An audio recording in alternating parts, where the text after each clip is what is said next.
Oye, sí. Vamos a dar inicio al culto. ¿Sí se oye? No. Ah, sí, sí, sí. Sí, sí, sí. Bueno. ¿Sí, verdad? Ahí sí. Perfecto. Sí. Más arriba. Ahí sí. Gracias.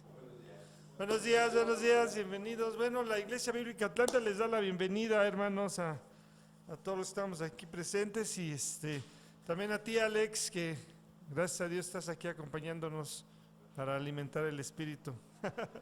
Qué bueno, me da gusto, hermanos, vamos a hacer una oración, nos ponemos de pie para empezar. Bueno, oramos al Señor. Señor Padre bendito, te damos la honra y la gloria a ti, Padre Santo, que eres el Dios del universo, omnipotente, omnisciente, omnipresente, Padre Santo. Gracias por darnos la oportunidad de haber despertado, abrir los ojos, de ver a nuestros seres queridos, Señor Padre bendito, poderles dar un beso, un abrazo, Señor mío. Gracias, Señor mío, por darnos la oportunidad de poder estar aquí, Señor mío, para escuchar tu palabra, Señor mío. Te quiero pedir por las alabanzas, por la predicación, por el servicio, Señor mío, que sea para gloria y honra tuya, Señor mío. Gracias, todo esto te lo pido en Cristo Jesús. Amén. Nos toca leer Proverbios 2, hermanos, si gustan buscarlo, por favor. Así enfermos, la invitación es para todos.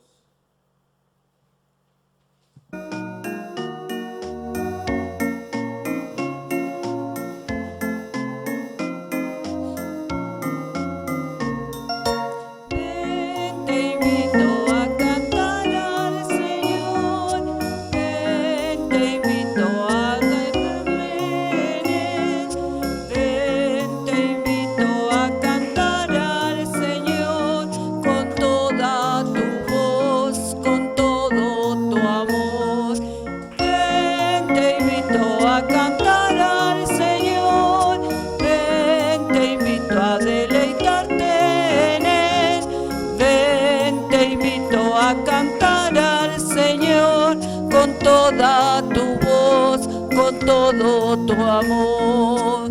Suenen violines, toquen,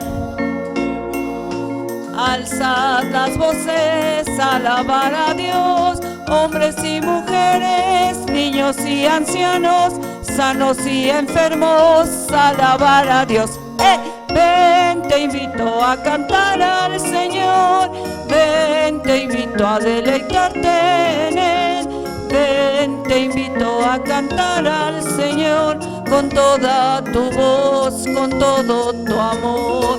Ven, te invito a cantar al Señor, ven, te invito a deleitarte en Él, ven, te invito a cantar al Señor con toda tu voz, con todo tu amor. Ven, te invito a cantar al Señor, ven, te invito a deleitarte en Él, ven, te invito a cantar al Señor con toda tu voz, con todo tu amor. Suenen violines, alzar las voces, alabar a Dios, hombres y mujeres, niños y ancianos, sanos y enfermos, alabar a Dios. Ven, te invito a cantar al Señor, ven, te invito a deleitarte en Él, ven, te invito a cantar al Señor con toda tu voz, con todo tu amor. Amén. Parte de los sacrificios que ofrecemos al Señor, no solamente nuestra vida, sino nuestra alabanza aún, es un sacrificio para Dios que ofrecemos. Y así se llama este sacrificio de alabanza.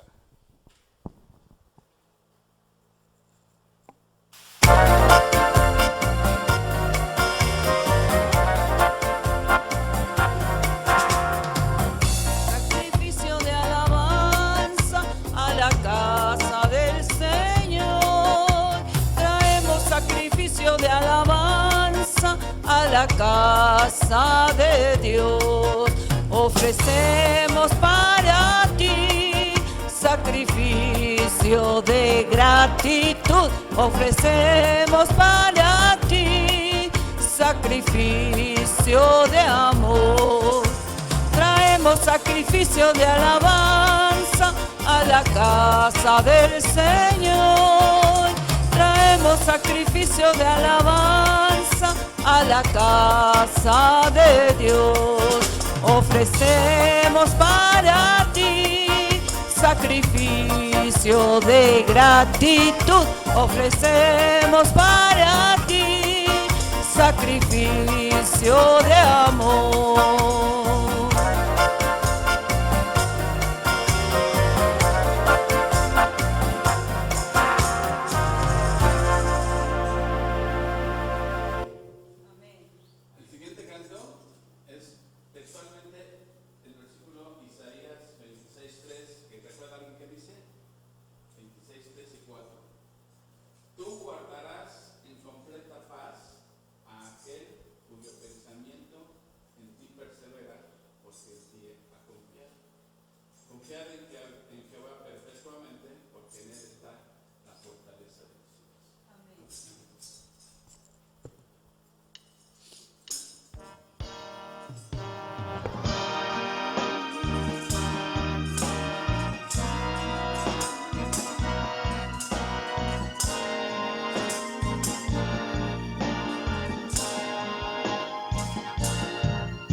Tú guardarás en completa paz aquel cuyo pensamiento en ti persevera, porque en ti ha confiado. Confiad en Jehová perpetuamente, porque en Jehová el Señor está la fortaleza de los siglos. Confiad en Jehová. Guardarás en completa paz aquel cuyo pensamiento en ti persevera,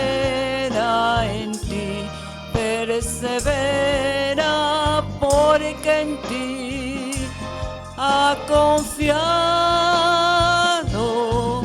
Confiad en Jehová perpetuamente, porque en Jehová el Señor está la fortaleza de los siglos. Confiad en Jehová. Confiad en Jehová. Confiad en Jehová.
peligros que no puedo ver.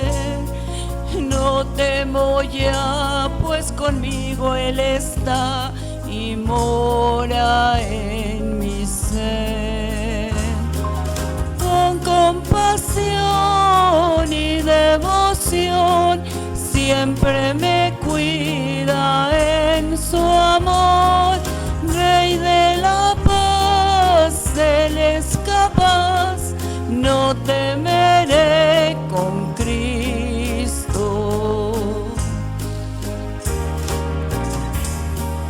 Firme en la fe, me pregunto el por qué, no hay nada que pueda pasar.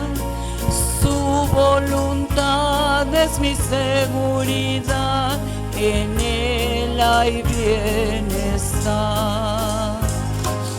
Con compasión y devoción siempre me cuida en su amor. Rey de la paz, Él es capaz, no temeré con Cristo.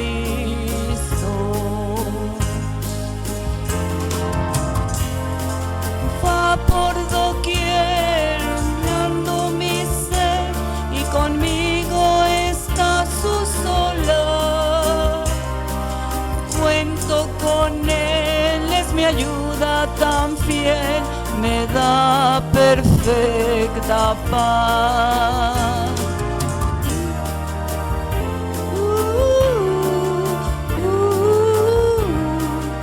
Me cuida en su amor.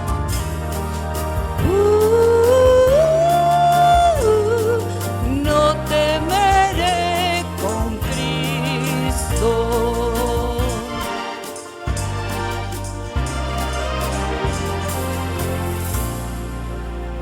Amén. Si Cristo con nosotros, ¿quién, verdad? Contra nosotros no hay nada que pueda. Bueno, hermanos, pues tenemos 5 minutos. Bueno, hermanos, pues llega la hora esperada por todos nosotros.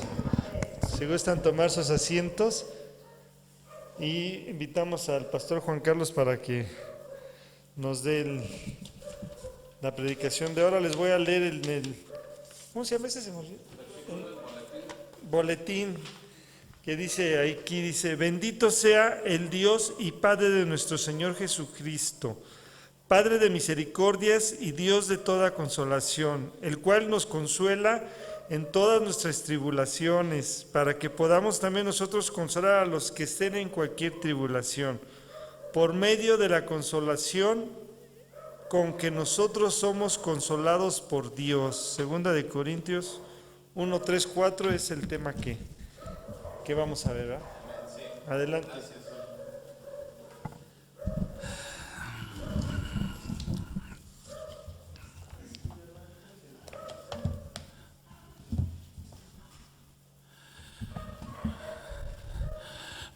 Pues por la gracia de Dios, hoy comenzamos nuestro tercer libro que hemos visto desde que llegamos a este lugar, ¿verdad?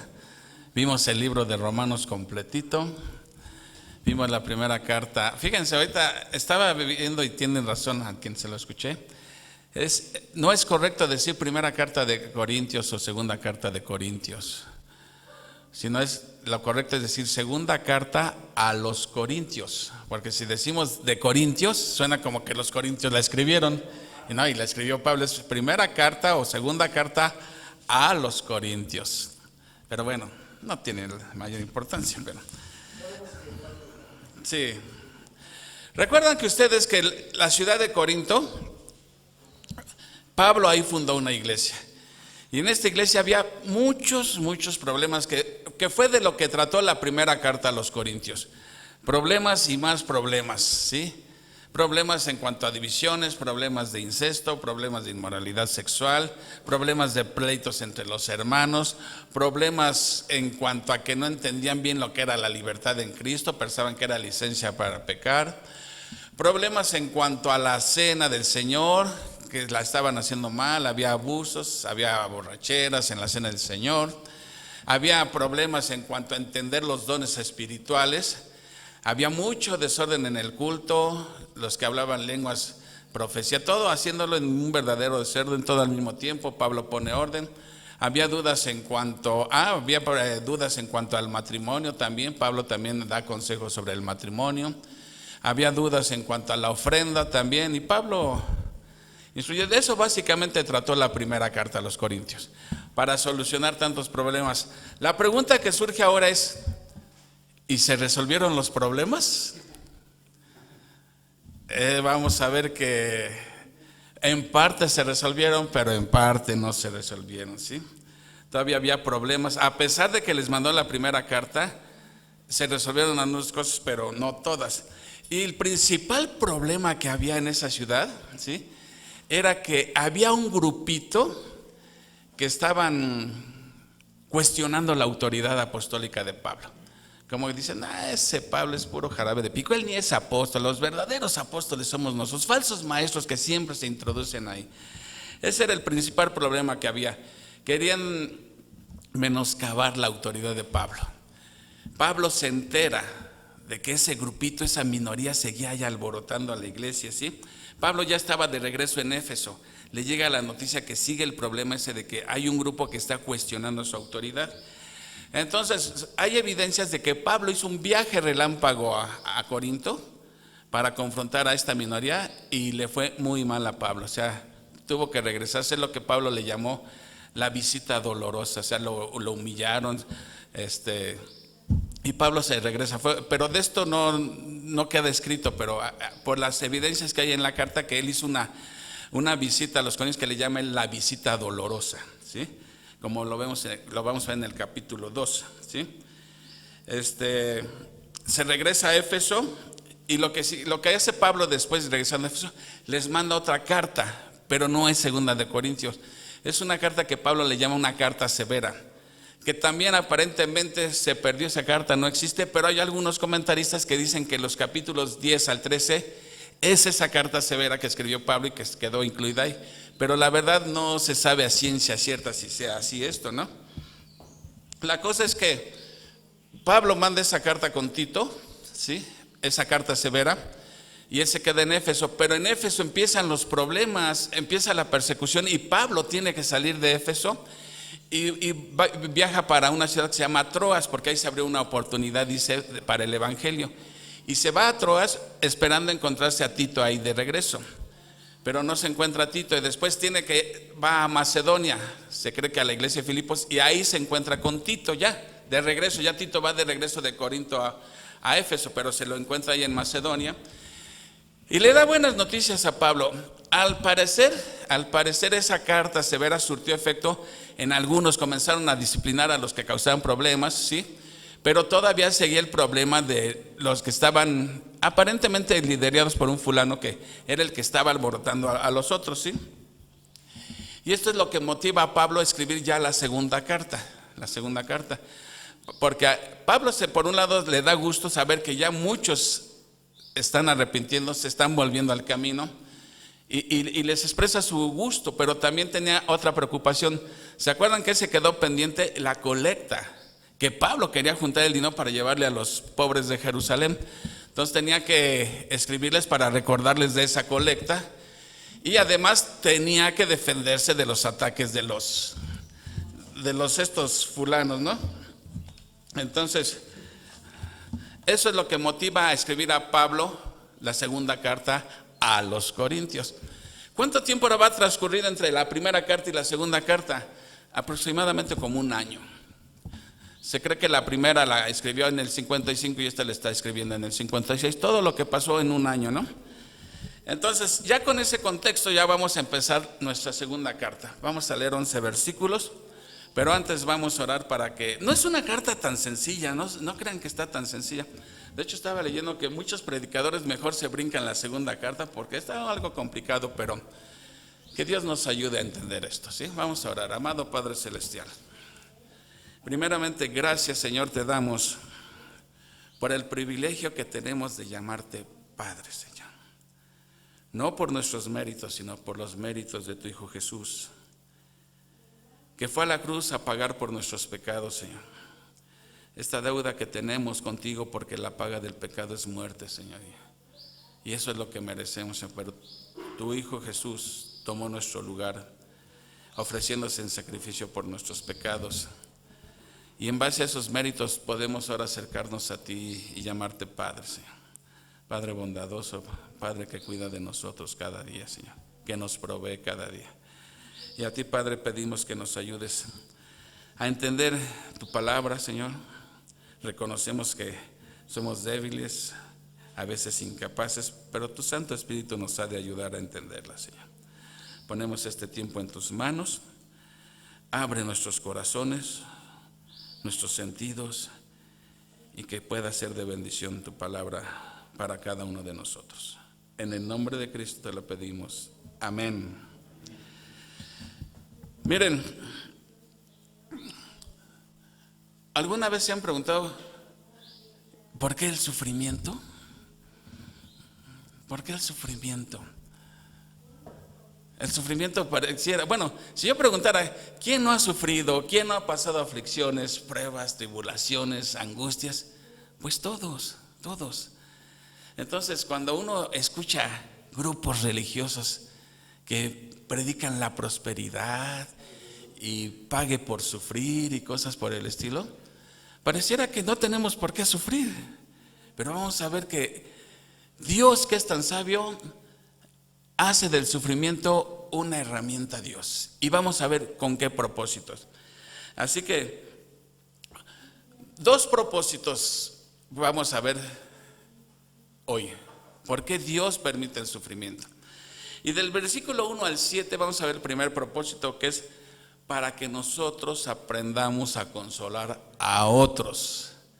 Y del versículo 8 al 11 vamos a ver el segundo propósito, para que aprendamos a confiar y a depender de Dios y no en nosotros mismos. Así que vamos a dar inicio, vamos a leer los primeros 11 versículos. Vamos a leer los 11 primeros, los que vamos a ver hoy, y ahorita empezamos a exprimir uno por uno. ¿Va para? ¿Sí? Dice: Pablo, apóstol de Jesucristo. ¿Sí me van siguiendo en su lectura? Pablo, apóstol de Jesucristo por la voluntad de Dios, y el hermano Timoteo, a la iglesia de Dios que está en Corinto, con todos los santos que están en toda Acaya. Gracia y paz a vosotros de Dios nuestro Padre y del Señor Jesucristo. Versículo 3. Bendito sea el Dios y Padre de nuestro Señor Jesucristo, Padre de misericordias y Dios de toda consolación,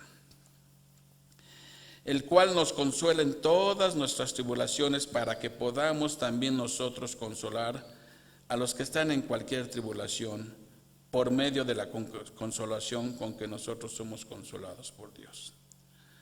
Porque de la manera que abundan en nosotros las aflicciones de Cristo, así abunda también por el mismo Cristo nuestra consolación. Pero si somos atribulados, es para vuestra consolación y salvación. O si somos consolados, es para vuestra consolación y salvación, la cual se opera en el sufrir las mismas aflicciones que nosotros también padecemos. Y nuestra esperanza respecto de vosotros es firme, pues sabemos que así como sois compañeros de las aflicciones, también lo sois en la consolación. Porque, hermanos, no queremos que ignoréis acerca de nuestra tribulación que nos sobrevino en Asia, pues fuimos abrumados sobremanera más allá de nuestras fuerzas, de tal modo que aún perdimos la esperanza de conservar la vida. Pero tuvimos en nosotros mismos sentencia de muerte, para que no confiásemos en nosotros mismos, sino en Dios que resucita a los muertos, el cual nos libró y nos libra, y en quien esperamos que aún nos librará de tan gran muerte, cooperando también vosotros a favor nuestro con la oración, para que por muchas personas sean dadas gracias a favor nuestro, por el don concedido a nosotros por medio de muchos. 11 versículos nada más, que no está tan simplones, pero vamos a ver. Pablo comienza esta carta como es su costumbre, o como era la costumbre de aquel entonces. Primero el remitente y los destinatarios. Aquí no hay duda de que es Pablo el que está escribiendo esta carta. Pablo. Y luego dice, apóstol de Jesucristo por la voluntad de Dios. Palabra apóstol, ¿qué significa apóstol? Enviado de Jesucristo. Un apóstol era alguien enviado con la autoridad del que lo está enviando, ¿sí?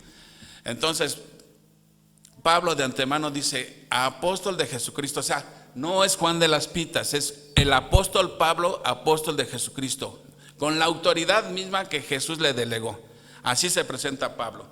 Pablo, apóstol de Jesucristo, ¿por la voluntad de quién? Voluntad de Dios.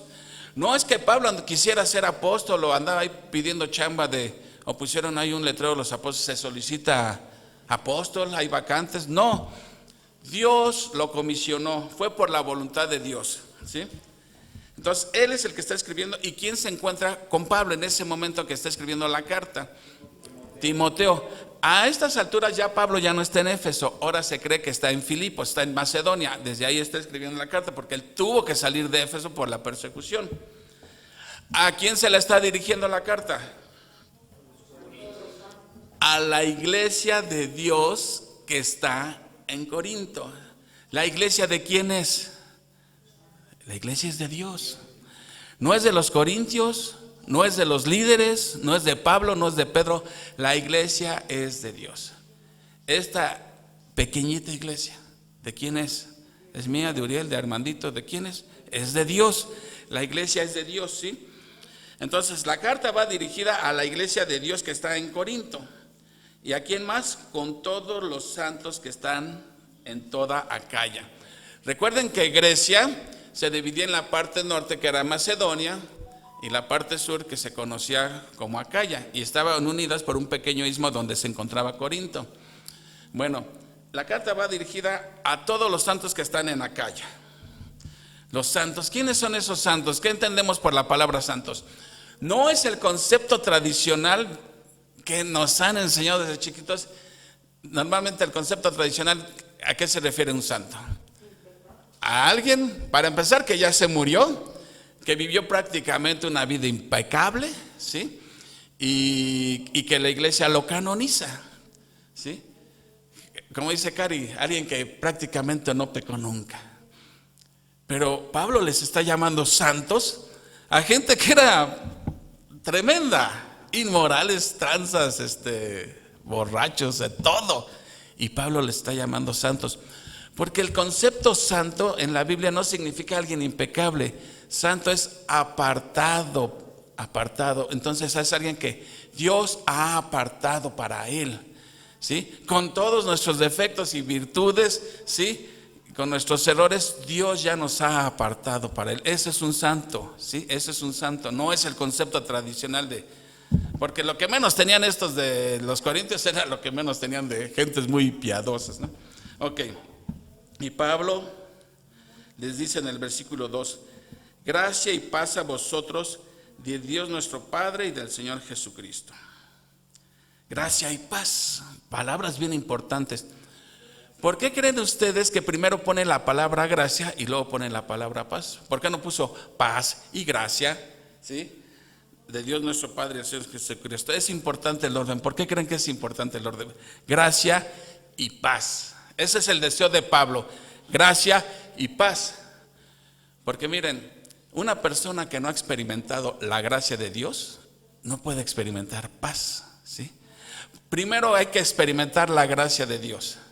Toda persona que ha experimentado la gracia de Dios puede experimentar paz.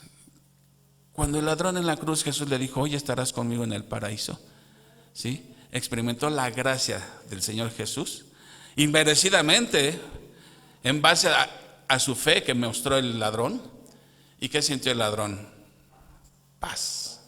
Que Jesús le dijo, hoy estarás conmigo en el paraíso. Romanos 5:1 dice, justificados pues por la fe, tenemos que. Entonces una persona que no ha experimentado la gracia de Dios jamás va a experimentar paz. Ahora ellos ya eran salvos, ya habían experimentado la gracia salvadora de Dios. Lo que les desea la gracia santificadora, esa gracia que sostiene. Y cuando dice paz no se refiere a la paz con Dios, puesto que ya eran salvos, tenían paz ya para con Dios, sino se refiere a la paz de Dios, ¿sí? Muy diferente. Ese es el deseo de Pablo. Gracia y paz de parte de nuestro Padre y del Señor Jesucristo, poniendo al Padre a la par del Señor Jesucristo, hablando de su deidad, ¿sí? Ahora, dice del Señor Jesucristo. La palabra Señor apunta a la deidad de Cristo, porque la palabra griega es kurios y siempre es una palabra que se utilizaba para referirse a Dios, ¿sí? Entonces ahí Pablo está hablando de la deidad de Cristo, ¿sí?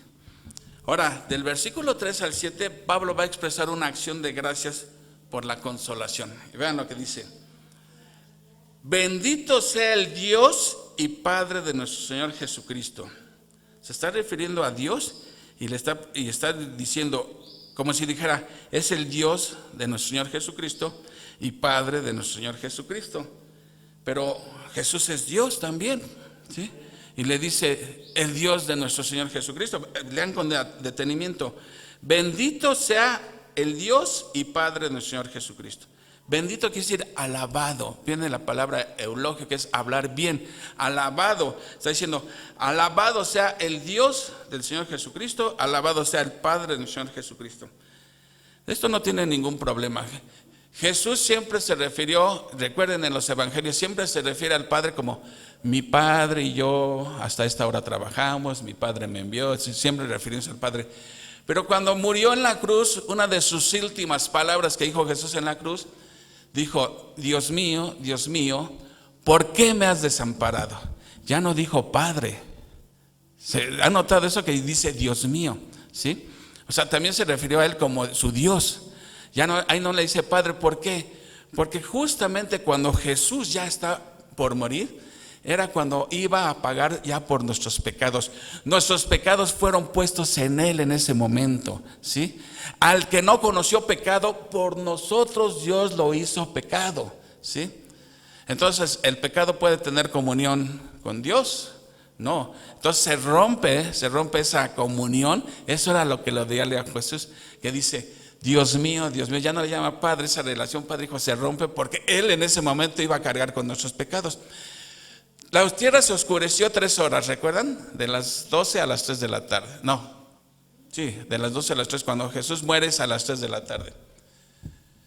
Fíjense, ¿a ti cuánto tiempo te tomaría pagar por un pecado tuyo? ¿Cuánto tiempo te tomaría pagar? Que dijeras, ya Señor, ya pagué. Ya llevo 1 año con este castigo, ya lo pagué. ¿Cuánto tiempo nos tomaría? No lo podríamos ni pagar. Un pecado, ahora imagina todos tus pecados y los vas a poder pagar. A Jesús le tomó pagar 3 horas por todos nuestros pecados. Todos nuestros pecados, de todos los que han de poner su fe en él. 3 horas le tomó. Entonces, ahí se rompió esa comunión. Ahora, esto me estoy saliendo un poquito, pero es un paréntesis, es importante. ¿Alguna vez han ido al mercado del Carmen ustedes? Supongo que sí, porque ahí los he visto comiendo guaraches, ¿cómo no? No sé a la salida, no sé si a la fecha siga, pero cuando yo iba en aquel entonces seguido, entonces se fijan que a la salida había un retrato de la Virgen y decía, ¿no estoy acaso yo aquí, que soy tu madre? ¿Alguna vez lo vieron? ¿O han visto que así a veces dice ese anuncio de, ¿no estoy acaso yo aquí, que soy tu madre? Y yo me preguntaba, ¿de dónde sale esa frase? ¿No estoy acaso yo aquí, que soy tu madre? Pues yo nunca la he leído en la Biblia que María hubiera dicho eso. Pero la razón es esta es conclusión mía. Cuando Jesús dice, Dios mío, ¿por qué me has abandonado? Yo creo que ahí es donde quieren meter el heroísmo de María, como diciendo, ¿qué te preocupa que no esté contigo? ¿No estoy acaso yo aquí, que soy tu madre? O sea, una manera de ensalzarla, ¿no? ¿Sí? Pero eso no aparece en la Biblia, ¿eh? En algunos casos, suena que cuando Jesús decía Juan, aquí está tu madre, aquí está tu hijo. Muchos de ahí se agarran para decir que María es la madre de todos los seres humanos. Bueno, no he escuchado eso, pero sí dice, aquí tu madre, aquí tu hijo. O sea, se la estaba encargando a Juan, ¿no? Sí, pero bueno, ese nomás fue un paréntesis. Dice, bendito sea el Dios y Padre del Señor Jesucristo, Padre de misericordias y Dios de toda consolación. Esa palabra consolación o consolar La palabra que se usa es paracleto, en griego, paracleto. ¿Y en dónde vemos en el Nuevo Testamento esa palabra paracleto? Jesús dijo, me voy a ir, ya los voy a dejar, pero les enviaré un consolador, que se está refiriendo al Espíritu Santo. Y la palabra es paracleto. Jesús dice, es necesario que yo me vaya para que yo les envíe el paracleto. Cuando iba a descender el Espíritu Santo antes de Pentecostés, ¿sí? Les está diciendo él esto. Y la palabra literalmente paracleto significa alguien que está siempre a tu lado para ayudarte. Eso es el Padre de toda consolación. Entonces, existen dos monopolios que Dios tiene monopolizados. Nadie más. Dios tiene monopolizado dos cosas. ¿Qué? La gracia. Toda la gracia que puede existir está bajo Dios. Y toda consolación está bajo el control de Dios, ¿sí? Entonces dice en el 4, después de referirse a Dios como el Padre de misericordia, y además dice en plural, no dice Padre de misericordia, dice en plural. Porque si estuviera en singular, ya no lo hubiéramos acabado, yo creo, ¿verdad? Misericordias, cada día son nuevas sus misericordias, es fuente inagotable de misericordias Dios. Tomemos mucho ojo en esto. Y de toda consolación. Versículo 4, el cual nos consuela, ¿en qué? En algunas, en todas nuestras tribulaciones. Ahí nos está diciendo, en cualquier situación por dura que sea, Dios está presto para consolarte, para ayudarte, para sostenerte. ¿Con qué propósito? Ahí lo dice, para. Acuérdense que cuando encuentren la preposición para, como dice el hermano Carballosa, siempre que encuentres la preposición para ahí. Porque ahí viene el propósito, ¿sí? Entonces ahí te está diciendo, ¿por qué Dios nos consuela en todas nuestras tribulaciones? ¿Para qué? Para que podamos también nosotros consolar a los que están en cualquier tribulación por medio de la consolación con que nosotros somos consolados por Dios. Entonces, sin importar la tribulación que estés viviendo, ¿sí? Porque tribulaciones hay de todos colores y sabores, ¿sí? Puede ser económica, puede ser familiar, puede ser pérdida de algún familiar, puede ser adicción, puede ser deuda, no sé, muchas, ¿sí? Dios siempre va a proveer su fortaleza y ánimo para que salgamos adelante, ¿sí? Y siempre nos va a dar más consuelo que la misma aflicción. Siempre el consuelo de Dios va a exceder la aflicción, ¿sí? Ahora fíjense otra cosa que observen, dice, el cual nos consuela. ¿En qué tiempo está el verbo consuela? ¿Qué tiempo es? Gramaticalmente, ¿qué tiempo es? Consuela. ¿En qué tiempo está? Presente. No dice nos consolará o nos consoló. Consuela, lo que indica que es una acción continua, presente, que siempre está presto a consolarnos. Nada de que, híjole, ¿qué crees? Se me acabó mi consolación ya. O sea, que me acabaron las misericordias. No, siempre están presentes sus misericordias y su consuelo, ¿sí? Entonces, el vivir experiencias duras nos va a servir para sentir compasión por otros, ¿sí? Compasión por otros. No importa si Dios te permitió caer en el lodo, revolcarte, y Dios te ha sacado de ahí, hay un propósito que puede ayudar a glorificar a Dios. Que tu experiencia sirva para ayudar a otros, que puedas comprender a otro que está viviendo tu misma situación. Entonces, si Dios te permitió vivir una situación dura y te sacó de ahí, no es para beneficio propio. Bueno, que te beneficias, pero no para ahí la cosa. Es para que tú ayudes a otro que esté en la misma situación. Que tú puedas compartir cómo Dios te sacó de ahí, ¿sí? Y eso que hizo Dios contigo lo puede hacer con cualquiera que confíe en Dios, en la provisión de Dios, ¿sí? Por eso dice, tú guardarás en completa paz a aquel cuyo pensamiento en ti persevera, porque en ti ha confiado. Confía, ¿sí? Entonces, el problema de eso es que a veces no aceptamos la consolación de Dios, sino queremos resolver las cosas a nuestra manera en vez de confiar en que Dios está y darle la gloria al Señor. Versículo 5. ¿Sí? Ahora, cuando digo que Dios permite esto, el propósito es para que tú puedas consolar a otro. Pero esto no significa que solamente los que han sufrido mucho o han tenido terribles experiencias son los únicos que sirven para consolar. Porque también a alguien que no haya vivido eso, también Dios lo puede capacitar para consolarte. Claro, son mejor los que ya lo han vivido. Por ejemplo, si yo quisiera ayudar a alguien que ha sufrido de adicciones tremendas, pues tal vez alguien que lo ha vivido sea más competente que yo. No quiere decir que yo no pudiera consolarlo, ¿sí? Porque lo consuelas con la palabra de Dios. Pero alguien que lo ha vivido es más competente que yo. Pero no significa que sean los únicos, porque no necesitas haber padecido algo para poder consolar a alguien. Porque si no, entonces, que un doctor nunca hable de cáncer si es que él no ha padecido cáncer. ¿Cómo me hablas de cáncer si tú nunca has tenido cáncer? Y siendo doctor, como que no, ¿verdad? ¿Me explico? ¿Sí me voy explicando cómo está? Ahora, versículo 5. Porque de la manera que abundan en nosotros las aflicciones de Cristo, así abunda también por el mismo Cristo nuestra consolación. Está hablando de las aflicciones y está hablando al mismo tiempo de consolación. Son los dos lados de la moneda. Hay aflicción, hay tribulación, hay sufrimiento, pero el otro lado de la moneda es la consolación. Y ambos vienen del Señor. Ahora, fíjate bien cómo dice aquí. Las aflicciones de Cristo. Las aflicciones de Cristo. Está hablando de un tipo específico de sufrimiento al que se refiere las aflicciones de Cristo.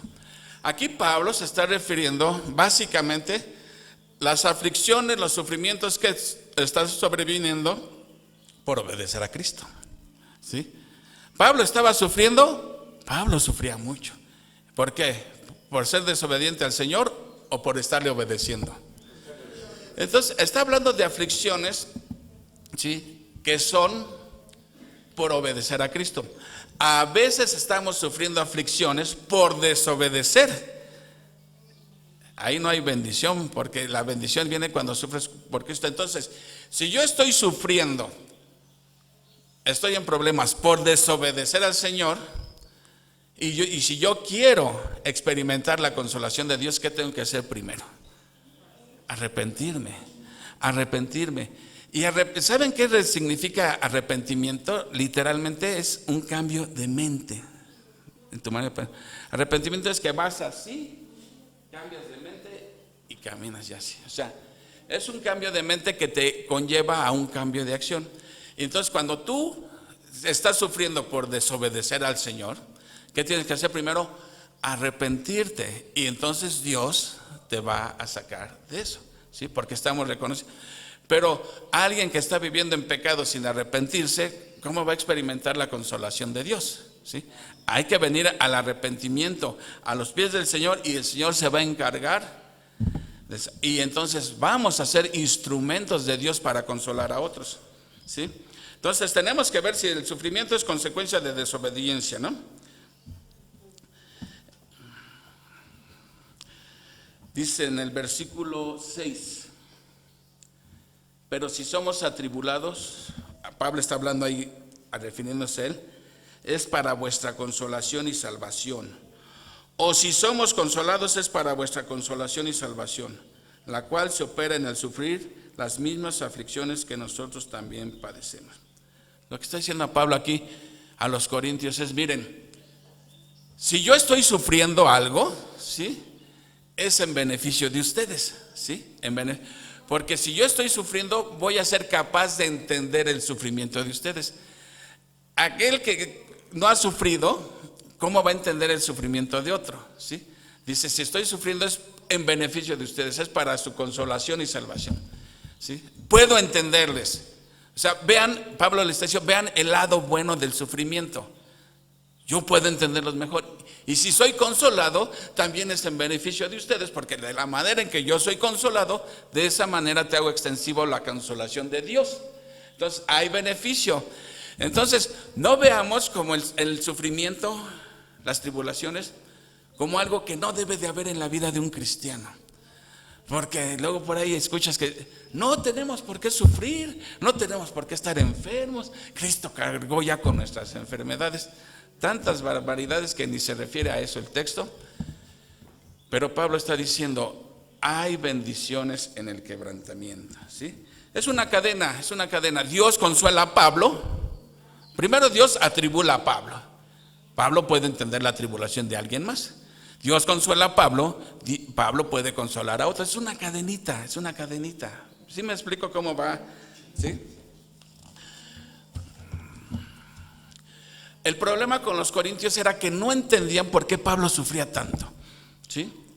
Es más, ellos llegaron a la conclusión, si Pablo está sufriendo tanto, si le está lloviendo en su milpita y le está yendo como en feria, pues es porque no ha de ser un apóstol de Dios. ¿Cómo un apóstol de Dios va a estar sufriendo tanto? ¿Sí? No, desde su teología no entendían, y Pablo es lo que trata de corregirles. Si ustedes vieran que es exactamente al revés, que mis sufrimientos, mis tribulaciones son mis credenciales, ¿sí? Que me avalan como un verdadero apóstol, ¿sí? Entonces, el problema era con los corintios, era que no entendían el por qué tanto sufrimiento de Pablo, ¿sí? Y a veces pasa así con nosotros, necesitamos entender la teología del sufrimiento, ¿sí? Primero, ¿por qué estoy sufriendo? ¿Sí? Señor, pues si yo te estoy obedeciendo, y me mandas estas pruebas, no lo veas como algo extraño. Miren, a veces Dios utiliza los problemas, las enfermedades, cualquier situación adversa, Dios la utiliza para moldear tu carácter. Una vez, no sé si les he contado la anécdota del escultor ese que le traen un pedazo de piedra, agarra su cincel y y sale un elefante, lo deja hecho un elefante de la piedra. Y le preguntan, ¿cómo le hace para de una piedra hacer un elefante? Y dice, muy simple, tomo mi mazo, mi cincel y simplemente voy quitando todo lo que no es elefante. Así Dios hace con nosotros. Dios agarra el cincel y va quitando de ti todo lo que no es Cristo, lo va quitando de ti. Y por eso Dios luego nos pone cada cincelazo, que dice, ay Señor, ese sí me dolió hasta el alma. Pero porque Dios está trabajando. Pero si entendemos la teología del sufrimiento, ¿sí? Porque Dios a veces nos hace pasar por aguas pantanosas, es para que haya un beneficio en tu vida. En primer lugar, para que veas que Dios es fuente de consolación, que Dios siempre te saca del apuro. Me acuerdo cuando Pepe, luego mi hijo me tiene que recordar, cuando andamos en situaciones apremiantes, que híjole, ¿cómo te diré? Ya viene un pago y no se ha juntado el dinero. Y me decía Pepe, ¿de cuántas no nos ha sacado Dios? Confía. Y les voy a poner un ejemplo práctico. Cuando todavía teníamos la tienda, iba a llegar la Coca-Cola, era un pedido grande de Coca-Cola y no completaba, yo me faltaba, pero ya estaba ahí el camión estacionado y yo no completaba. Y es una vergüenza que digas, no me la dejes porque no tengo dinero, después para atrás ya ni te venden. Y entonces una señora llega y yo, Señor, ¿cómo le voy a hacer?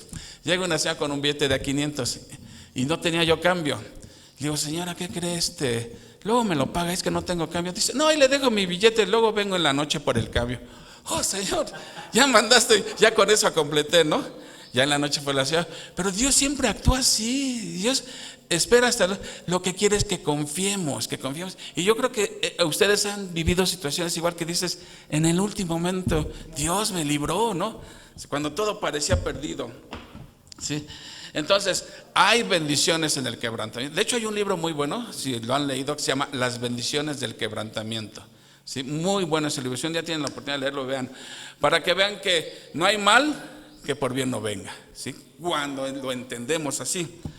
7. Y nuestra esperanza respecto de vosotros es firme, pues sabemos que así como sois compañeros en las aflicciones, también lo sois en la consolación, ¿sí?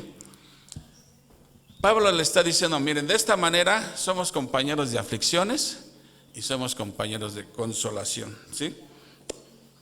Y Pablo les dice, nuestra esperanza está firme. O sea, Pablo confiaba en que los corintios iban a entender finalmente esto, el porqué de las aflicciones, tanto de Pablo como de ellos.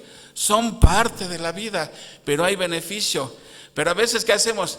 Nos quejamos de Dios, cuestionamos a Dios, Señor, pero ¿por qué permites que yo pase esto?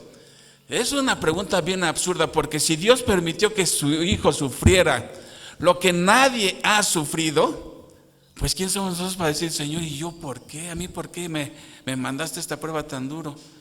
No podemos cuestionar ni la bondad ni la sabiduría de Dios. Más que nada, Señor, no es por qué, es para qué. ¿Qué pretendes mostrarme con este trago amargo que estoy pasando? ¿Sí? Dicen, lo que no mata, ¿cómo dice ese dicho? Lo que no mata, ¿qué?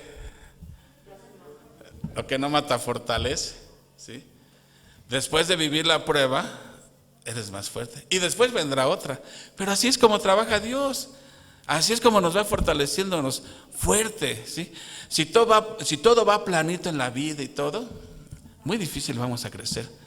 Una vez, hay un maestro del Seminario Teológico de Dallas que hace años vino a predicar a México, y tuve la fortuna de platicar con él. Hasta me tomé una foto que por ahí debo tener, con Oscar López. Me dijo, Juan Carlos, preocúpate cuando no estés pasando pruebas, preocúpate cuando no estés pasando problemas, porque entonces hay que preguntarse, ¿realmente estás sirviendo al Señor? Porque siempre que quiere uno servir a Dios y quiere uno hacer su voluntad es cuando más te llueve en tu milpita, ¿sí? Pero Dios utiliza todo para moldear nuestro carácter y fortalecernos. Entonces la primera bendición es ¿qué? Fortalecernos, ¿sí? Consolarnos para que nosotros podamos ayudar a otros. El primer propósito. El segundo propósito es para que aprendamos a confiar en Dios. No es nada fácil.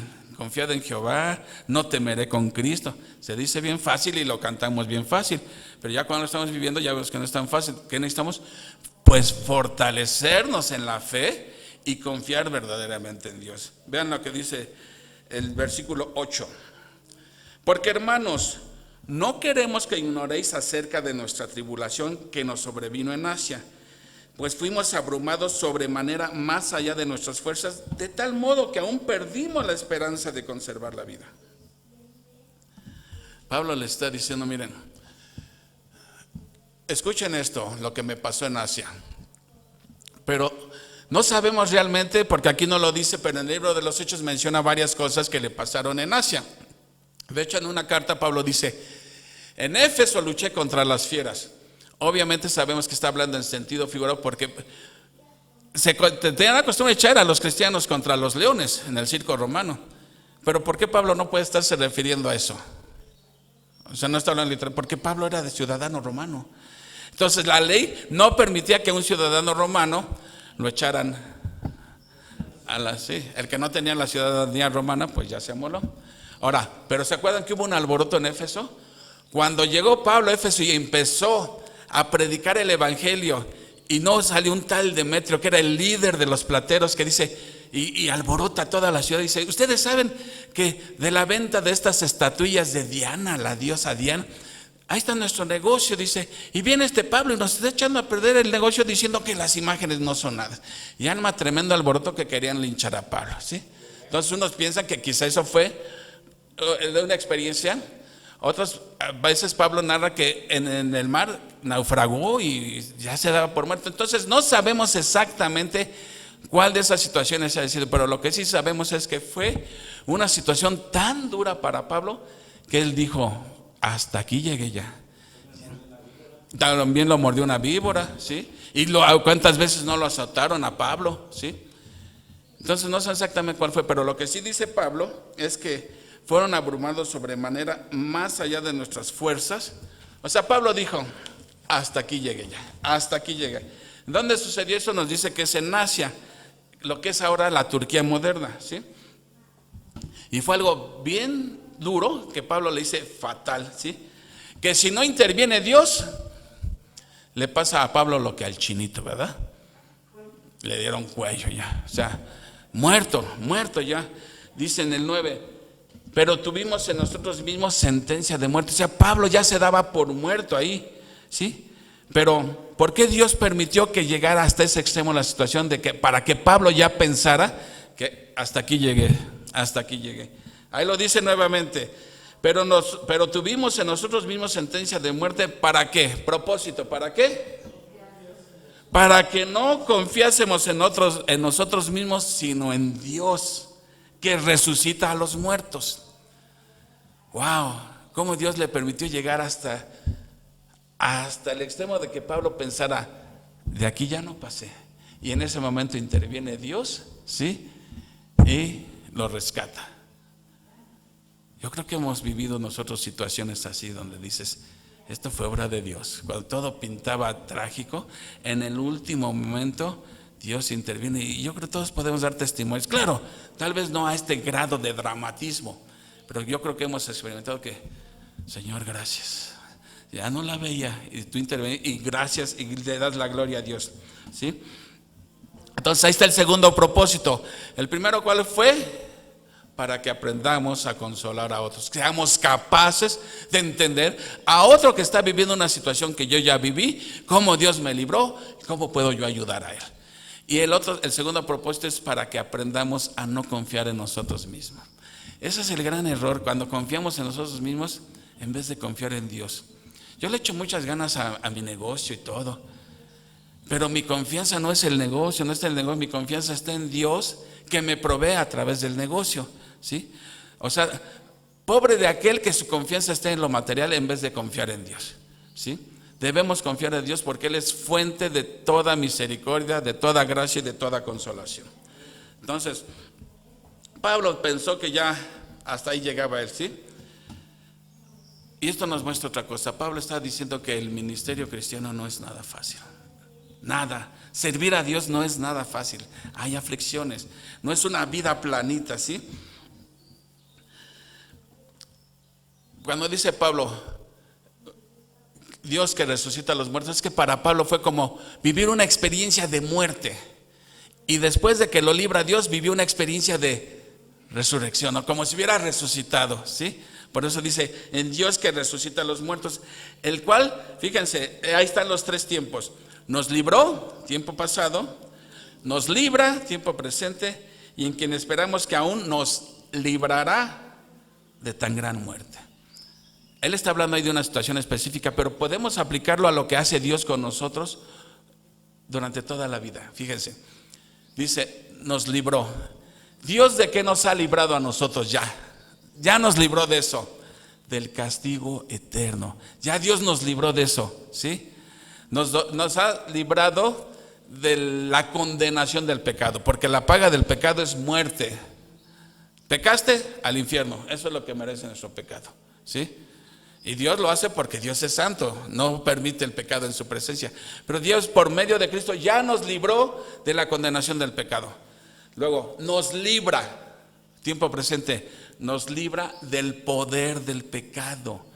El pecado que aún reside en nosotros, esa carne que le encanta pecar, que nada más huele tentación y ahí quiere ir, nos libra del poder. ¿Por qué? Porque Dios te va capacitando por medio de su Espíritu, te va fortaleciendo a que aprendes ya a decirle no a la tentación, de tal manera que cada día, ¿sí?, va uno pecando menos. Las cosas que antes me deleitaban en el pecado, ya como que ya empiezan a perder su atractivo para mí. Y las cosas espirituales, leer por ejemplo en la Biblia que antes no me gustaba, me empieza a atraer, ¿sí? Y antes, bueno, cuando eran mis tiempos de católico, yo nunca iba a misa, ni me gustaba ir, ¿no? Además, cuando hay 15 años sobada, porque si no te ven en la misa, luego no te atienden bien, antes ahí iba. Pero ahora es un deleite venir aquí. O sea, de verdad, cuando uno ha nacido de nuevo, no te tienen que traer de la mano acá arrastrando. Viene uno porque es un deleite escuchar la voz de Dios, ¿no? Por medio de su palabra, ¿sí? Entonces todas esas cosas te empiezan a traer. Dios te está librando del poder del pecado. Cada vez el pecado, ahora, totalmente no, porque todavía hay luchas y a veces caemos, ¿sí? Pero Dios te vuelve a levantar y a seguirle. Y finalmente nos librará ¿de qué? De la presencia del pecado en nuestras vidas. Algún día ya no vamos a tener este huésped incómodo que se llama la carne. Ya no habrá tentaciones, malos pensamientos, ya no habrá. ¿Por qué? Porque ya Dios nos ha librado de la presencia del pecado. Entonces, tres cosas de las que nos libra Dios, repasemos. Nos libra de la condenación del pecado, nos libra del poder del pecado y nos librará de la presencia del pecado. Ok. Dios, no importa qué tan fuerte sea la aflicción que estés pasando. Miren, alguien dijo bien, se los leo textualmente, dice: cuando Dios pone a sus hijos en el horno, Él mismo mantiene la mano en el termostato y el ojo en el termómetro. Dios te puede poner en una situación bien dura, bien difícil, pero Dios no ha perdido el control, ¿sí? Él tiene una mano en el termostato y el ojo en el termómetro. Nunca va a mandarte algo más que no aguantes. Lo vimos en 1 Corintios 10:3, que hasta lo cantamos. No os ha sobrevenido ninguna tentación o prueba que no sea humana, pero fiel es Dios, ¿sí? Que no va a dejar ni que seas tentado o que seas probado más allá de lo que puedes resistir, porque juntamente con la prueba Dios te da la salida. No antes ni después, en el momento justo, ¿sí? Hay hermanos, por ejemplo, Danis perdió 2 hijos.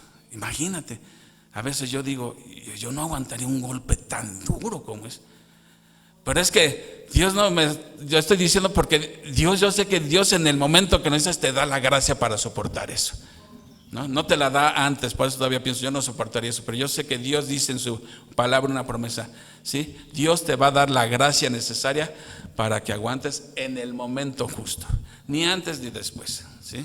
Es un golpe bien duro, ¿no? Tú dices, ¿cómo Dani sirviendo al Señor y todo? Ahí está lo que les digo.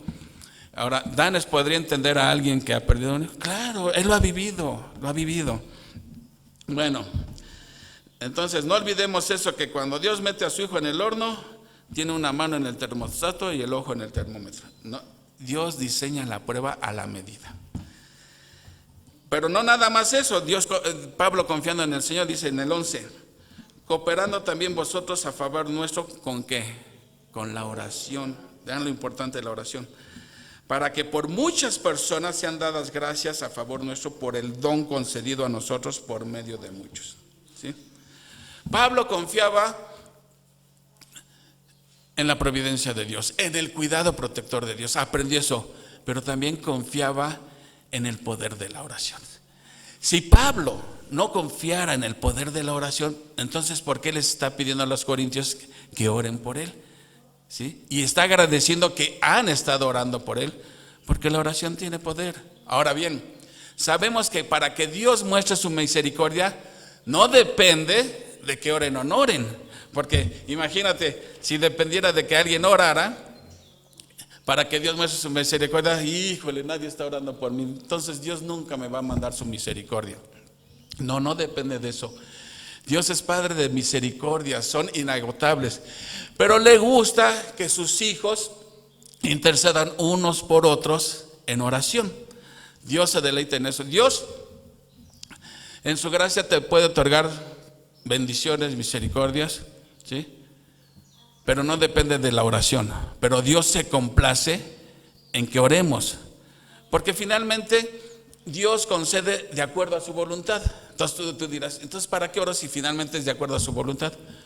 Porque el que ora está demostrando confianza en Dios y dependencia en Dios, ¿sí? Fíjense, alguien lo dijo muy bien, dice, escuchen esto, a mí me encantó, dice, en la oración la impotencia humana se postra a los pies de la omnipotencia divina. Por eso oramos, ¿sí? Porque nosotros somos incapaces y nos postramos ante el Todopoderoso, porque Él sí lo puede, ¿sí? Entonces, sabemos que Dios dice, de acuerdo a su voluntad, pero Dios quiere también que oremos, porque Dios determina el fin como el medio. Dios dice, voy a concedértela y he determinado que sea por medio de la oración. Entonces, siempre oremos a Dios, pidámosle a Dios, ¿sí? Y aceptemos lo que Dios diga. Si Dios dice sí, alabado sea el Señor. Si Dios dice no, alabado sea el Señor, porque Él sabe por qué. ¿Saben cuánto tiempo llevo pidiéndole un Rolls Royce a Dios? No me lo ha concedido. Él sabe por qué. Él sabe por qué. O a veces Dios dice a su tiempo, aprender a esperar, ¿sí? Entonces, me da gusto cuando alguien dice, estoy orando por ti, ¿sí? Porque todos necesitamos las oraciones, ¿sí? Orar unos por otros. Todos estamos necesitados de oración. Y a veces es un área que descuidamos, ¿no? ¿Sí? O a veces nada más pedimos, como dice Santiago, no recibimos nada porque pedimos mal para vuestros deleites, dice, ¿no? Entonces, tenemos que aprender a orar unos por otros, porque vemos que sí, la oración surte efecto. Entonces Pablo está confiando tanto en la protección de Dios como confía en el poder de la oración de los corintios, ¿sí? Entonces fíjense, una pequeña introducción de Pablo, 11 versículos nada más, cuántas cosas nos dijo, ¿sí? Lo primero que nos dice es que, o lo que debemos de aprender de esta pequeña introducción, es tener una perspectiva correcta de lo que es el sufrimiento, ¿sí? Las aflicciones, ¿sí? Entonces, esto es un golpe tremendo a esas teologías de la prosperidad, a esas teologías de pare de sufrir, porque la Biblia está diciendo justamente, el sufrimiento es una de las herramientas de Dios, ¿sí? Y tú estás enseñando que no tienes por qué sufrir, cuando es una herramienta que Dios utiliza. Cada vez te da un cincelazo, ¡ay, duele! Pero Dios sabe por qué, ¿sí? Entonces, yo no sé estos que predican estas cosas, ¿qué van a hacer con estos versículos? ¿Cómo explicar eso? ¿Qué van a hacer para justificar esas enseñanzas que lo único que hacen es ilusionar a la gente, ¿sí? Porque resulta que sigo sufriendo y todo, y miren, eso es lo triste, venir a Cristo por la motivación equivocada, ¿sí? Voy a Cristo porque estoy sufriendo mucho, no, y Él me lo va a quitar, y resulta que cuando no sigue sufriendo, y quizá ahora hasta más por ser cristiano, dices, no, esto no era lo que yo esperaba, y desertan, se van y todo, cuando debemos vivir agradecidos porque Dios nos ha librado ya de la condenación.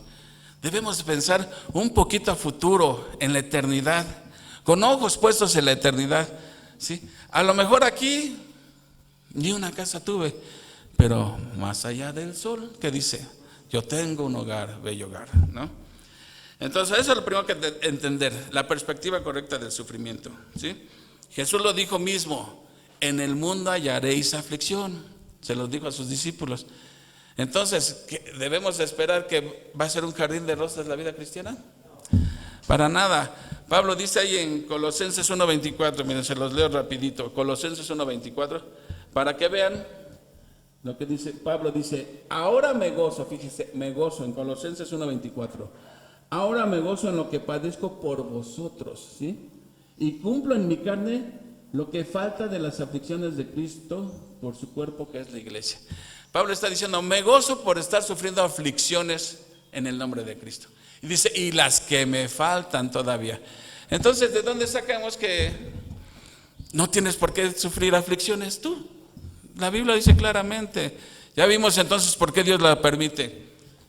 Para que aprendamos a consolar a otros que están pasando, y para que aprendamos a confiar y a depender de Dios, ¿sí? Y Pablo dice, alaba a Dios por eso, por los sufrimientos, ¿sí? Aún el sufrimiento tiene beneficios, ¿sí? Todos necesitamos ser consolados, y todos necesitamos aprender a consolar y a ser consolados, ¿sí? Pablo le está diciendo a los corintios, Dios me ha atribulado y Dios me ha consolado. Dios te va a atribular a ti y Dios te va a consolar a ti. Yo, al ser atribulado, puedo entender tu tribulación. Al ser consolado, puedo consolarte yo a ti. Así que le dice a los corintios, también ustedes muestren consuelo hacia mí, ¿sí? No tengan en poco mis aflicciones. Entonces, 4 cosas nos está enseñando aquí Pablo. La primera que aprendemos en este texto es que, si es que lo entendemos, lo creemos y lo aplicamos, es que nos debe de hacer a nosotros más compasivos, ¿sí? Sentir compasión, sentir empatía, ponerte en sus zapatos. Y si tú lo has vivido, con más razón. Segundo, aprendemos a entender lo que es el consuelo de Dios y sus abundantes misericordias, ¿sí? Que Dios siempre va a traer consuelo en medio de la aflicción. Tercero, nos enseña a confiar más en Dios, ¿sí? Que a veces flaqueamos en eso, no confiar. Y cuarto, nos da más confianza en el poder de Dios. Y tú, al confiar más en el poder de Dios, te da más esperanza para el futuro, ¿sí? Entonces, como cristianos tenemos que estar dispuestos a sufrir aflicción, ¿sí? A nadie nos gusta eso, ¿verdad? Pero es parte de la vida. Mejor cuando ya estemos en las tribulaciones, buscar el consuelo y la misericordia de Dios, ¿sí? Entonces, el creyente que teme al Señor y está viviendo para agradarle, ¿sí?, puede disfrutar de paz, disfrutar de paz. Miren, esa palabra paz es bien importante, miren. ¿Ven cómo va el mundo ahorita? No, ya es, como diría Dani, yo me voy para Mérida. En serio, paren el mundo que me quiero bajar. El mundo va de mal en peor, de verdad. ¿Qué va a pasar? ¿Que si va a ganar Moreno otra vez? ¿Que si no va a ganar? ¿Qué? A mí me preguntan, y yo digo, yo no sé qué vaya a pasar, no sé quién va a ganar, no sé qué le espera a este mundo, pero siento paz. Tengo paz, porque Dios está en control de todo. A Dios nada lo sorprende, y mi confianza y mi esperanza está en el Señor. ¿Qué va a pasar? No sé. A lo mejor me cae un meteorito en la cabeza y me aplasta. No lo sé, no puedo vivir angustiado. Debo sentir paz. Debo experimentar la paz de Dios, porque confío en Él. Porque en ti ha confiado, ¿no? Confiemos en el Señor. Porque si Pablo dice, por nada estéis afanosos. Entonces, si estás afanoso, ¿sí?, es que no estás confiando lo suficientemente en el Señor. Confía en el Señor. El Señor es bueno. El Señor es amoroso, es sabio. Miren, Dios siempre nos va a librar. Y a veces te libra en el mismo peligro de muerte. Y si te moriste, también te libró. También te libró. Porque Dios determina de qué manera te libra. A lo mejor te libra de una manera así como a Pablo. Pero ¿por qué no lo libró ya en la última Pablo? Ya no lo libró de cuando murió decapitado Pablo. Pero lo libró, ¿por qué? Alguien está sufriendo de cáncer y le están, Señor, que ya mi pariente no esté sufriendo de cáncer, que no sé qué, sánalo. Pues Dios lo va a librar, ya sea porque lo sane o porque se lo lleve. De todo modo lo está librando ya del sufrimiento. Entonces, esa es la confianza que debemos tener en el Señor, ¿sí? Entonces, ¿no les parece que esta es una lección tan grande que tenemos que aprender nosotros en estos pocos versículos? Entonces, preguntémonos, ¿estoy sufriendo aflicción? ¿Estoy pasando por sufrimientos? ¿Sí? Pero primero es cuestionar, ¿estoy sufriendo porque estoy obedeciendo o estoy sufriendo porque estoy en desobediencia? Puede ser cualquiera de las dos. Y si estoy sufriendo por desobediencia, lo que tengo que venir es al arrepentimiento, reconocer delante de Dios. El que encubre su pecado, Proverbios 28:13, ya se lo saben de memoria porque lo hemos cantado un montón de veces. El que encubre su pecado no prosperará. Es bien claro, si sigues encubriendo tu pecado, no vas a prosperar, al contrario, vas a ser impecada. Sí, el que encubre su pecado no prosperará, pero el que lo confiesa y se aparta, ¿cuál es la promesa? Alcanzará misericordia. Ahí está. Entonces lo primero que tenemos que hacer es, si estoy sufriendo por desobediente, tengo que venir al arrepentimiento, pedir perdón al Señor. ¿Cómo puede ser perdonado mi pecado? Si confías en Cristo, ya Cristo lo pagó por ti. Ya no tienes deuda que pagarte. Aleluya, ese es motivo de gozo, ese es experimentar la paz, ¿sí?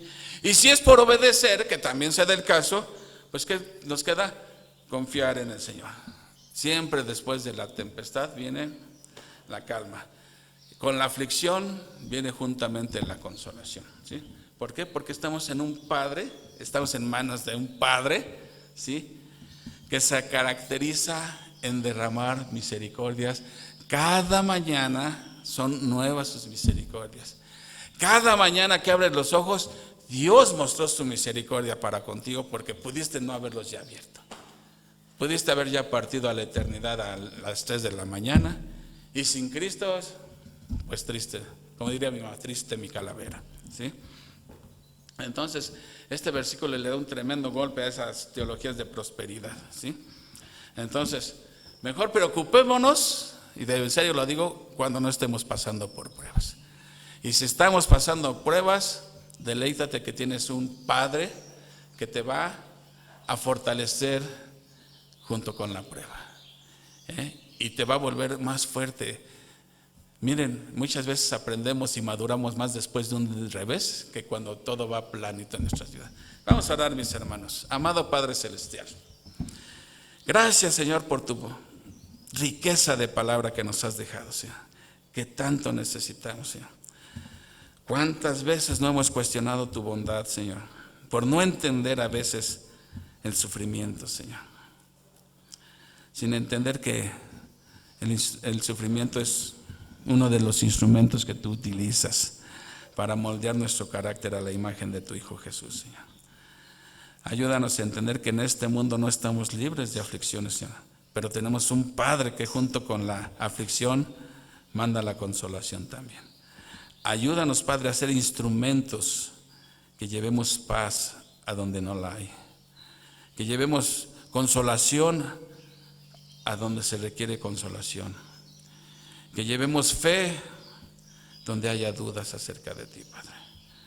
Confiamos en ti porque te lo estamos pidiendo, basándonos en los méritos de nuestro Señor Jesucristo, quien fue a la cruz a morir por gente tan indigna como nosotros, que no merecíamos tal sacrificio, y que gracias a sus méritos nuestra deuda ha quedado pagada delante de ti. Te damos gracias en el nombre de Cristo. Amén. Gracias, mis hermanos.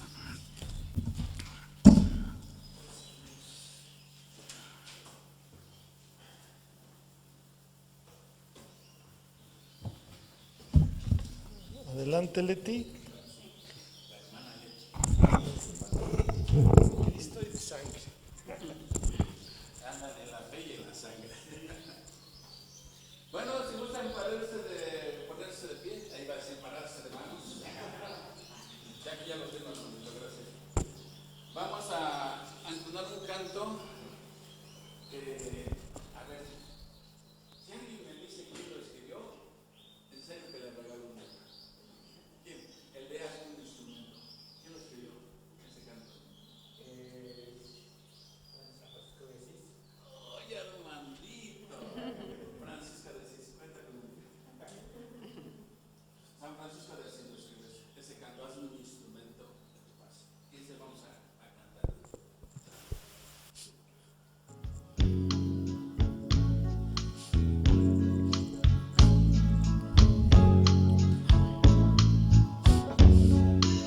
Hazme un instrumento de tu paz, donde haya odio lleve tu amor, donde haya heridas lleve tu perdón, donde haya dudas fe en ti. Hazme un instrumento de tu paz, que lleve tu esperanza por doquier. Donde hay tinieblas lleve yo tu luz, donde hay tristeza gozo en ti.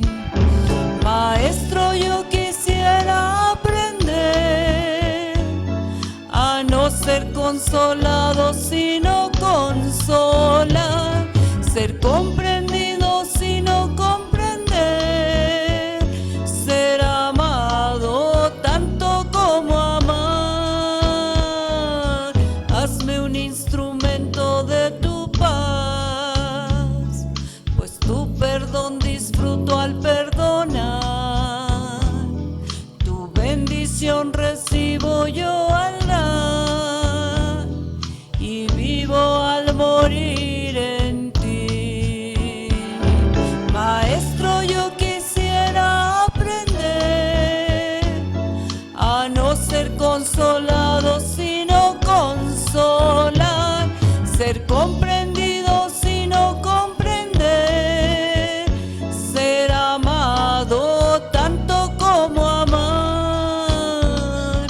Hazme un instrumento de tu paz, pues tu perdón disfruto al perdonar, tu bendición recibo yo al dar, y vivo al morir en ti.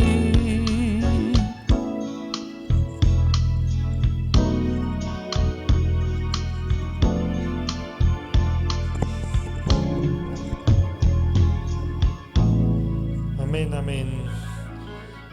Vamos por la oración por la ofrenda. Invitamos a Armando, por favor, si nos hace favor de orar.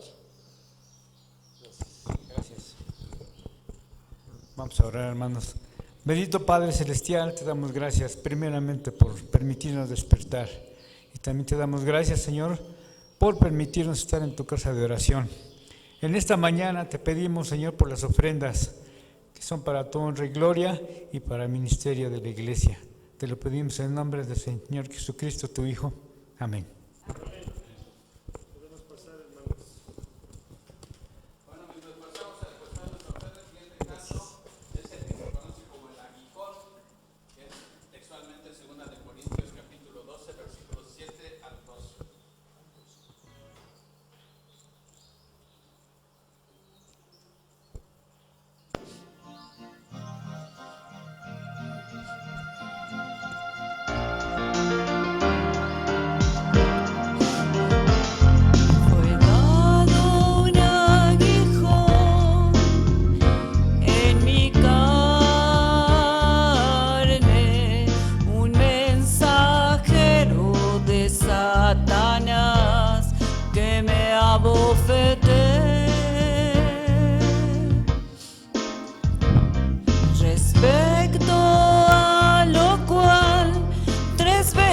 he rogado al Señor que lo quite de mí, que lo quite de mí, que lo quite de mí.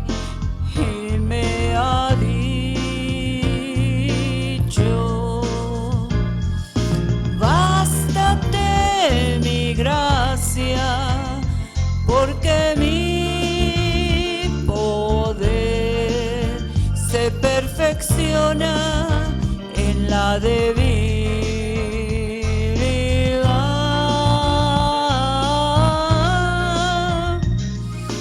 Bástate mi gracia, porque mi poder se perfecciona en la debilidad.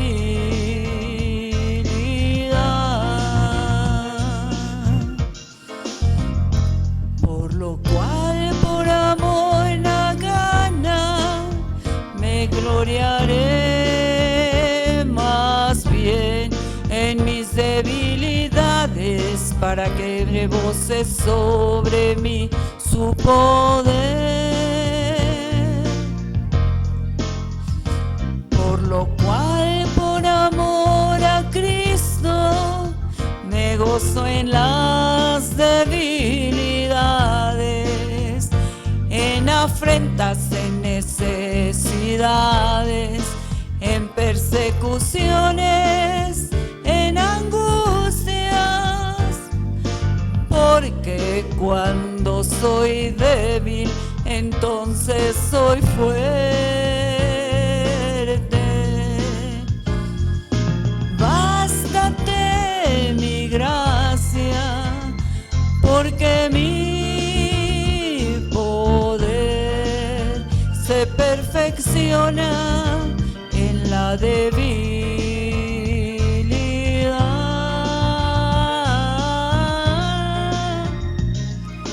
Bástate mi gracia, porque mi poder se perfecciona en la debilidad.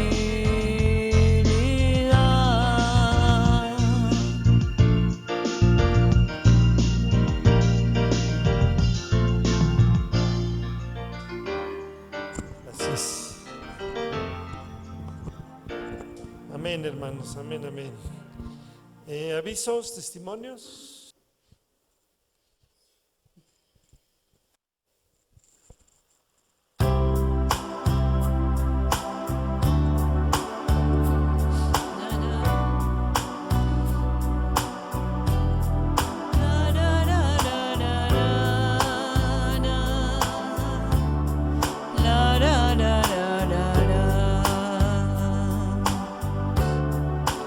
Hay momentos que las palabras no me alcanzan para decirte lo que siento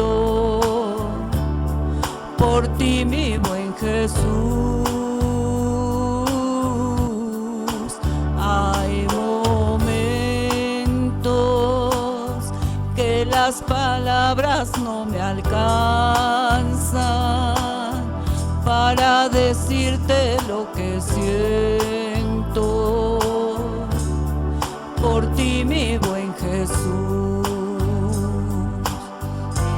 Yo te agradezco por todo lo que has hecho, por todo lo que haces y todo lo que harás. Yo te agradezco por todo lo que has hecho, por todo lo que haces y todo lo que harás. Hay momentos las palabras no me alcanzan para decirte lo que siento por ti, mi buen Jesús. Hay momentos que las palabras no me alcanzan para decirte lo que siento por ti, mi buen Jesús. Yo te agradezco por todo lo que has hecho, por todo lo que haces y todo lo que harás. Yo te agradezco por todo lo que has hecho, por todo lo que haces y todo lo que harás.